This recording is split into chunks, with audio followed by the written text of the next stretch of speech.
Salut, c'est Xavier Yvon. Nous sommes le mardi 13 juin 2023. Bienvenue dans La Loupe, le podcast quotidien de l'Express. Allez, venez, on va écouter l'info de plus près.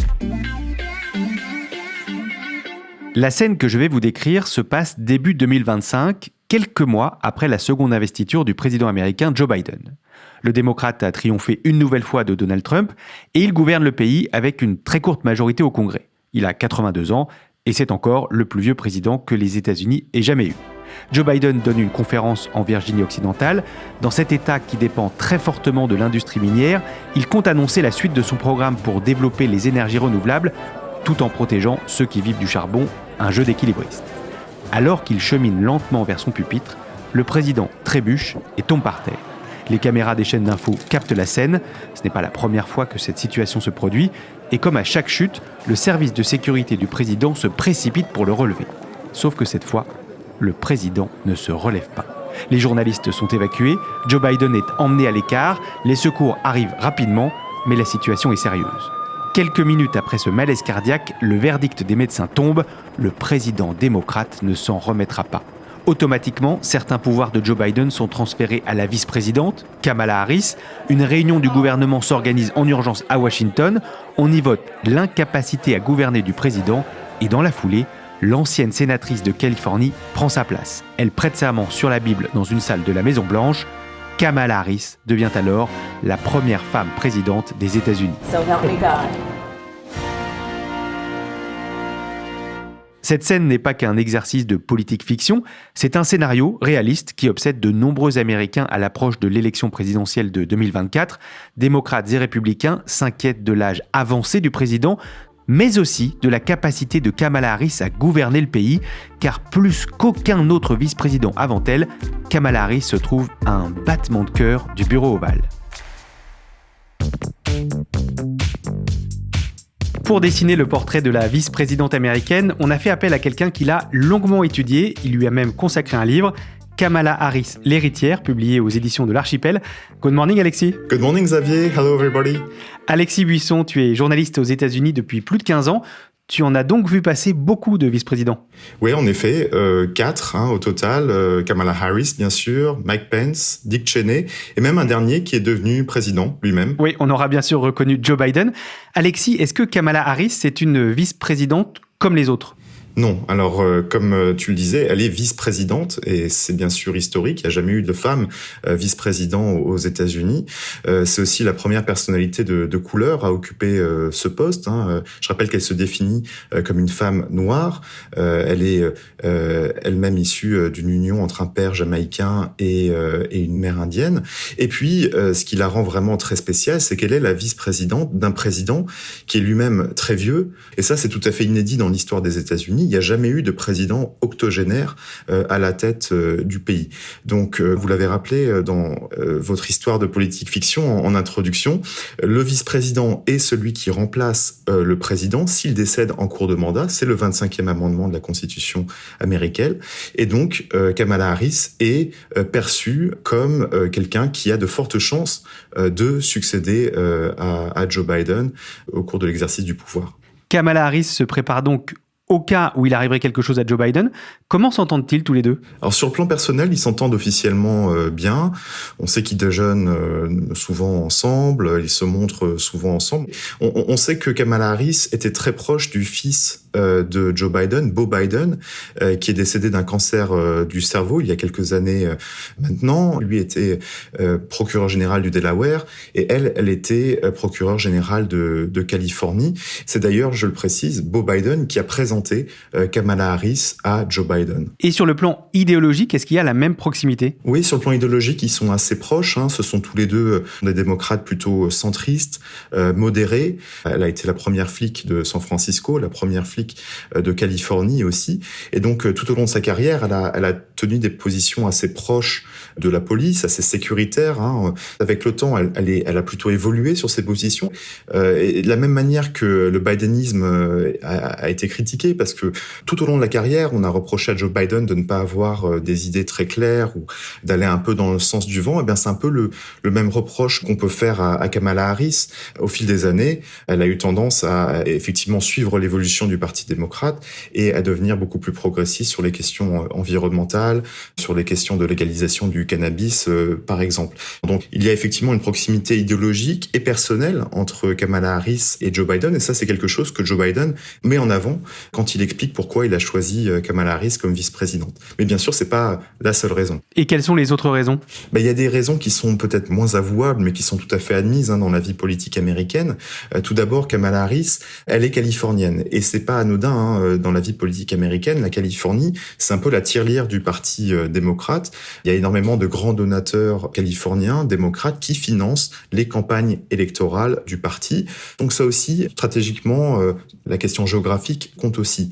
Et puis surtout, c'est une femme noire, et les femmes noires sont vraiment une composante très importante de l'électorat démocrate.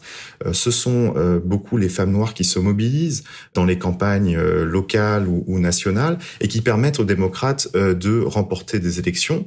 Et donc la sélection de Kamala Harris, c'est à la fois une reconnaissance de ce rôle des femmes noires et afro-américaines en particulier, mais aussi une manière de mobiliser un peu plus cet électorat si important pour le parti. Kamala Harris a donc été choisie parce qu'une partie de l'électorat s'identifie à elle. Alexis, j'imagine que son élection aux côtés de Joe Biden a suscité beaucoup d'espoir aux États-Unis. Oui, tout à fait.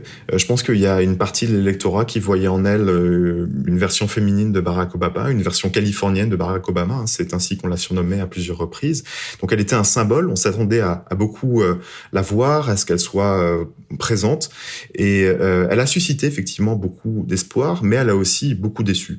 Et pourquoi elle a déçu ? Elle a déçu, à mon avis, parce que les attentes étaient vraiment démesurées par rapport à ses pouvoirs réels. Je rappelle que la fonction du vice-président est assez ingrate aux États-Unis. C'est une fonction où on est à la fois très proche du pouvoir, mais on est aussi très éloigné. On doit toujours être dans l'ombre du président, on doit le conseiller, mais c'est pas un rôle où on est nécessairement très visible. Je rappelle aussi qu'en tant que vice-présidente, elle est présidente du Sénat, et donc ce que cela veut dire, c'est qu'elle est chargée de départager démocrates et républicains au Sénat quand il y a une égalité de vote sur une proposition de loi. Et on sait que dans la première partie du mandat de Joe Biden, les deux partis avaient 50 sièges chacun, donc elle était forcée de rester physiquement à Washington pour pouvoir intervenir au Sénat si besoin. Et puis par ailleurs, Joe Biden lui a refilé en quelque sorte une patate chaude avec le dossier de l'immigration, qui est un dossier très difficile. Oui, on sait que l'immigration aux États-Unis, c'est un sujet qui préoccupe beaucoup les électeurs républicains comme démocrates. Et donc sur la gestion de ce dossier-là non plus, elle n'a pas convaincu. Ce qui s'est passé, c'est qu'elle a fait un déplacement relativement tardif en Amérique centrale, en Amérique latine, et elle s'est pris un peu les pieds dans le tapis en encourageant dans un discours les migrants à ne pas venir aux États-Unis, alors qu'elle est elle-même une fille d'immigrés. On lui a aussi reproché de ne pas se rendre à la frontière entre les États-Unis et le Mexique, et elle a dit dans une interview un peu agacée qu'elle ne s'était pas rendue en Europe non plus. Et donc ça, c'est une réponse finalement qui a été très critiquée à droite comme à gauche et qui a un peu défini, on va dire, le début de sa vice-présidence. Tu nous as dit, Alexis, que Kamala Harris n'était pas une vice-présidente comme les autres. Est-ce qu'elle est plus critiquée ou plus attaquée que les autres ? Oui, tout à fait. Alors c'est le résultat de son identité. Il y a encore énormément de sexisme et de racisme aux États-Unis, on le sait. Et puis Joe Biden, on en revient à ce qu'on disait au début, est très vieux et donc il donne souvent l'impression d'être plus faible qu'avant, d'être plus fragile. Et ça, bien sûr, cela fait que les républicains la voient, elle, comme une présidente en devenir et donc sont engagés dans une entreprise de dénigrement, de décrédibilisation dans l'optique où elle deviendrait effectivement présidente un jour. Kamala Harris est toujours jugée comme une présidente en devenir, notamment par ceux qui cherchent à lui nuire politiquement. Mais vous allez l'entendre, pour l'heure, elle s'apprête à entrer en campagne pour devenir, une nouvelle fois, vice-présidente.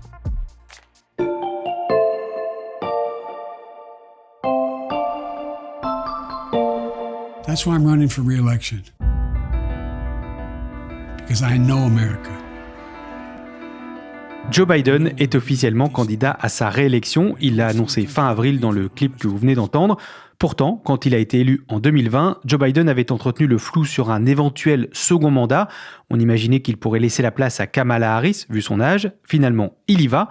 Elle devra attendre. Alexis, est-ce que c'est une chance ou un camouflet ? Je pense que c'est plutôt une chance pour elle. Elle va avoir l'occasion d'emmagasiner encore plus d'expérience politique. Je rappelle que avant qu'elle devienne vice-présidente, elle avait exercé essentiellement des mandats locaux. Elle a été sénatrice pendant seulement 4 ans, ce qui est pas très long.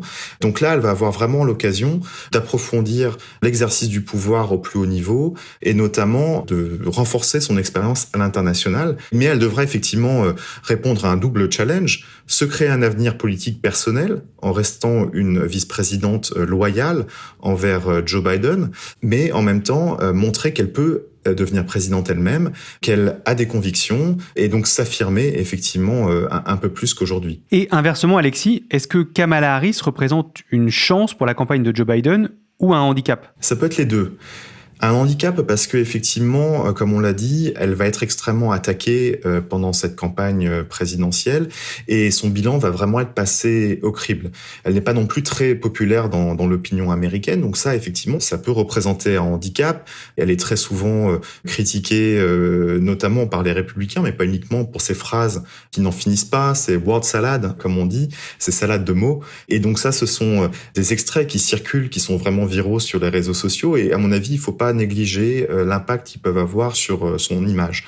En revanche, elle peut vraiment constituer une chance pour Joe Biden parce qu'elle peut toucher des publics que lui, en tant qu'homme blanc âgé, ne peut pas vraiment toucher efficacement. Je pense notamment aux jeunes, aux femmes noires ou même aux communautés asiatiques. Et bien sûr, elle défend des thèmes, des dossiers qui sont extrêmement mobilisateurs pour l'électorat. Je pense notamment au droit à l'avortement, dont elle est vraiment devenue une porte-parole très importante au sein du gouvernement Biden. Dans ton livre, Alexis, tu expliques que Kamala Harris a une approche plutôt scientifique des choses. Tu peux nous expliquer ? Oui, je pense qu'elle est très imprégnée par la formation scientifique de sa mère, qui était une chercheuse reconnue dans le domaine du cancer, et même son père aussi, qui était universitaire, vont vraiment lui enseigner à raisonner en scientifique, en fait. Donc à identifier des problèmes, à émettre des hypothèses. Et ça, c'est quelque chose dont elle parle de temps en temps, Kamala Harris. Elle regrette que la vie politique ne soit pas plus comme les sciences, où voilà, finalement, on peut avoir un raisonnement logique, et puis tenter des choses, voir ce qui marche, ce qui marche pas, etc. Et donc, à mon avis, ça explique aussi beaucoup la critique qu'on lui fait, c'est qu'elle est trop prudente, en fait. Malgré notre scénario d'introduction, Alexis, il faut rappeler qu'une présidence Harris, ça reste hypothétique. Oui, tout à fait. Il y a plusieurs scénarios possibles. Déjà, il est possible que Joe Biden ne soit pas réélu en 2024. On peut pas l'écarter. Et puis, si Kamala Harris est candidate en 2028, eh bien, il n'est pas non plus certain qu'elle remporte les primaires, déjà, pour obtenir l'investiture de son parti à la présidentielle. Mais j'aimerais quand même rappeler qu'elle a toujours été sous-estimée tout au long de sa carrière. C'est quelqu'un qui a remporté des élections de manière très serrée, alors qu'on l'a donnée perdante au départ. Et avant qu'elle se présente aux primaires démocrates de 2019-2020, elle n'avait perdu aucune élection. C'est quand même une femme politique qu'il faut prendre au sérieux. Et il y a aussi beaucoup de gens qui sont de vrais fans de Kamala Harris, pour qui son accession au pouvoir n'est qu'une question de temps. Avec Kamala Harris, toute une génération d'Américains a grandi avec l'idée qu'être une femme noire présidente, c'est possible. Reste à savoir quelle place elle prendra dans les livres d'histoire.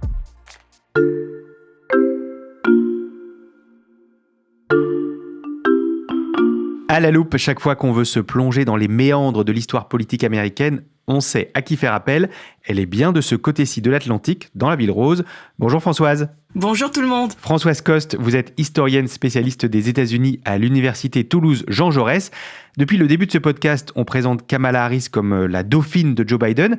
Mais est-ce qu'être numéro 2, ça aide à devenir numéro 1 ? Ça peut aider grandement. On en a un exemple en ce moment vivant, puisque Joe Biden il a une très longue carrière, mais la dernière étape avant la présidence, c'était la vice-présidence de Barack Obama pendant 2 mandats, pendant 8 ans. Et donc, beaucoup de vice-présidents ont essayé d'être candidats, l'ont été, ont moins souvent été élus président. Donc, en fait, être vice-président, ça aide surtout en name recognition, c'est-à-dire en légitimité, en couverture médiatique. Donc ça aide au moment des campagnes, des primaires au sein du parti, où on a des bons relais, on connaît bien les donateurs, les élus locaux. Donc ça donne un véritable avantage au moment des primaires, donc pour être candidat.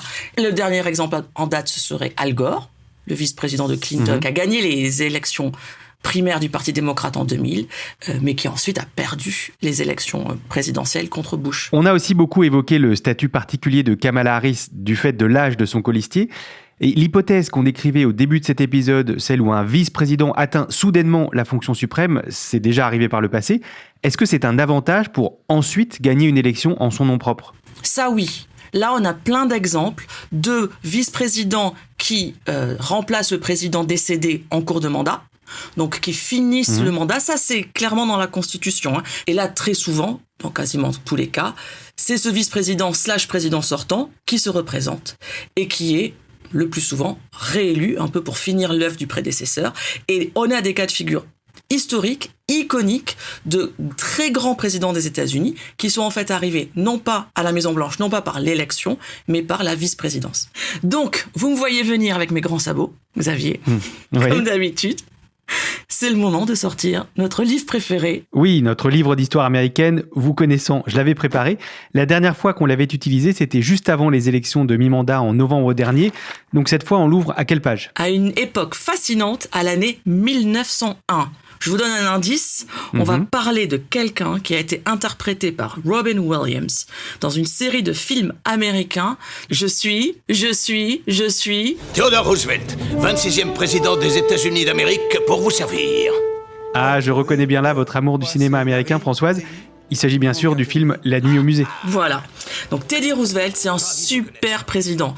À ne pas confondre avec Franklin Roosevelt. Teddy, c'est son lointain cousin, républicain, lui, et qui devient président une génération avant, puisqu'il est en fait élu vice-président du président McKinley en 1900. Un an après seulement, McKinley est assassiné, et donc il est remplacé par son VP, Teddy Roosevelt, qui est à l'époque le président le plus jeune des États-Unis. Il a seulement 42 ans. Je crois que depuis, il n'y a que Kennedy qui a été plus jeune que lui.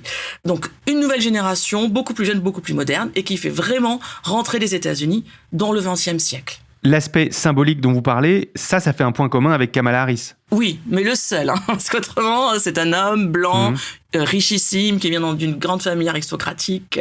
Donc oui, mais symboliquement, c'est vrai qu'ils représentent chacun à leur façon un nouveau profil politique. Mais bon, lui, il était très différent. Il avait plein d'atouts que Kamala Harris n'a pas. Parce que, en particulier, quand il a été choisi pour être vice-président par McKinley, c'est parce qu'il était déjà une immense star politique. Il avait été ministre de la Marine, gouverneur de New York. Donc bref, du jour au lendemain, il devient président et il n'a aucun problème pour endosser le rôle de président. Une autre très importante comparaison qu'on pourrait faire entre Harris et quelqu'un d'autre, un autre vice-président qui a lui aussi marqué l'histoire, c'est Harry Truman. Et pourquoi Harry Truman ? Alors, Harry Truman, c'est un président fascinant. Parce que quand il est choisi comme vice-président par Franklin Roosevelt pour les élections de 1944, c'est un choix qui déçoit beaucoup de personnes parce que Truman, c'est le loser absolu. Il est sénateur du Missouri. Il n'est pas charismatique. Il est considéré comme un gros pecno, qu'il est en fait, parce que c'est le dernier président, jusqu'ici, mais sans doute qu'il n'y en aura plus beaucoup d'autres, qui n'a jamais été à l'université, qui n'a pas fait d'études universitaires, qui s'est arrêté au lycée, au fin fond du Missouri. Il vient d'une famille pauvre, il est lui-même petit artisan, il a été vendeur dans un magasin de tissus, donc voilà. Donc il est choisi parce que il représente le Sud, il a l'air loyal, il fera pas de vagues, il est choisi en 44. Et en avril 45, donc moins de 6 mois plus tard, Franklin Roosevelt meurt. Contre toute attente, ce falot nulard devient le président. Donc on est en avril 45, donc c'est vraiment le climax de la Seconde Guerre mondiale. Il y a quand même une panique aux États-Unis sur comment on va finir la guerre avec ce Truman. Et là, il se révèle, c'est lui qui a quand même géré de main de maître la fin de la Seconde Guerre mondiale, le début de la guerre froide. C'est quand même lui qui a pris l'une des plus grandes décisions de l'histoire de l'humanité, utiliser le feu nucléaire, non pas une fois, mais 2. Et puis sur le plan international aussi, c'est lui qui a donc négocié la fin de la guerre et l'immédiat après-guerre avec le plan Marshall et la mise en place de tous les outils qui vont ensuite encadrer la guerre froide avec En 1947, l'annonce de la doctrine Truman, la doctrine de l'endiguement, qui va vraiment être le fil rouge de la guerre froide pour les États-Unis. Et enfin, en 1949, la création de l'OTAN. Donc on voit quand même, en quelques années, sous un seul président, déconsidéré à l'époque, une œuvre, en particulier en politique étrangère, exceptionnelle. Mais justement, si Truman est aussi emblématique, est-ce que c'est pas simplement parce qu'il était le premier président d'après Seconde Guerre mondiale ? Oui, disons que dans ce cas-là, dans son malheur, il a eu de la chance. C'est-à-dire que il est devenu président dans une période très faste où on pourrait se dire quiconque aurait été président entre 45 et 48 aurait dû faire de grandes choses à cause du contexte. Peut-être. Et c'est vrai que ça, c'est un point de commun avec Harris, parce que si Harris devait devenir présidente, là j'entends en remplaçant un Biden malade ou mort, pas en gagnant une élection, elle aussi, elle arriverait au pouvoir dans une période historique majeure. Sur le plan international, là de nouveau, avec bien entendu le retour de la guerre en Europe, avec la guerre en Ukraine, la hausse des tensions avec la Russie que cela provoque, la rivalité montante à l'évidence avec la Chine. Donc si elle devenait présidente demain, elle serait non seulement la première femme présidente, ce qui serait incroyable et historique, mais elle serait une femme présidente avec un planning un peu intense, avec des décisions compliquées, avec des conséquences à long terme terribles qu'elle devrait prendre. Et avec peut-être la même image au départ que Truman, sous-estimée. Complètement la même image d'être sous-estimée, d'être pas à la hauteur, d'avoir été peut-être un mauvais choix du président au moment de l'élection présidentielle précédente, donc avec peu de crédit au sein de la classe politique américaine et de la classe médiatique américaine, effectivement.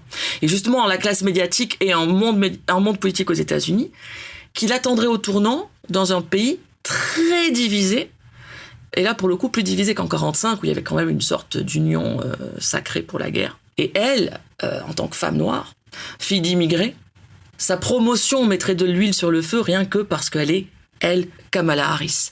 Et les républicains MAGA ne supporteraient pas de la voir à la Maison-Blanche. Malgré ces tensions, si elle devenait présidente, elle pourrait se révéler, comme Truman, une grande leader, et elle pourrait faire de grandes choses. Je pense qu'il faut se rappeler que même si Kamala Harris ne devient jamais présidente, elle n'aura pas raté sa vie. Elle reste quand même une figure historique qui aura marqué la vie politique américaine. Jamais une femme et une personne de couleur n'a atteint la vice-présidence. À mon avis, aussi, elle a déjà rempli la mission que lui avait confiée sa mère, qui lui rappelait quand elle était jeune, qui lui disait c'est bien d'être pionnière, mais assure-toi que des gens marchent dans tes pas.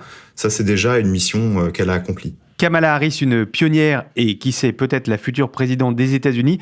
En tout cas, grâce à vous, on la connaît un peu mieux. Merci à tous les deux. Merci La Loupe, à bientôt. Merci Xavier, thank you. Françoise Coste, historienne spécialiste des États-Unis à l'université Toulouse Jean Jaurès, et Alexis Buisson, journaliste aux États-Unis et auteur du livre Kamala Harris, l'héritière. Chers auditeurs, vous pouvez approfondir cette découverte de Kamala Harris en allant lire l'interview d'Alexis sur le site de l'Express. Si vous n'êtes pas encore abonné, profitez-en. Le premier mois de souscription ne coûte qu'1 € en ce moment.